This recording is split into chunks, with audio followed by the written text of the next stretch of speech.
તો વડાપ્રધાન નરેન્દ્ર મોદી આવતીકાલે પ્રયાગરાજ જશે। પીએમ મોદી આવતીકાલે મહાકુંભમાં પવિત્ર સ્નાન કરશે। સવારે 10 વાગે પીએમ મોદી પ્રયાગરાજ એરપોર્ટ પહોંચશે।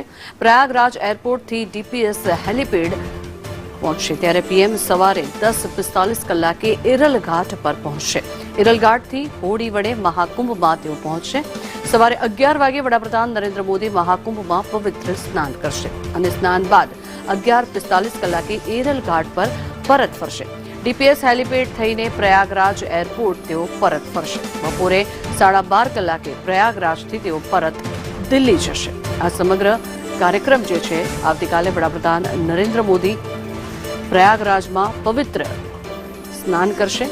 સંગમમાં સ્નાન કરીને વડાપ્રધાન નરેન્દ્ર મોદી ધન્યતા અનુભવશે, જેનો સમગ્ર કાર્યક્રમ જે છે તે અત્યારે સુનિશ્ચિત કરી લેવામાં આવ્યો છે। કાલે સવારે 11 વાગે વડાપ્રધાન નરેન્દ્ર મોદી મહાકુંભમાં પવિત્ર સ્નાન લેશે। સ્નાન બાદ 11:45 કલાકે એરલ ઘાટ પર તેઓ પરત ફરશે અને ત્યારબાદ 12:30 વાગ્યાની આસપાસ તેઓ દિલ્હી પરત ફરશે।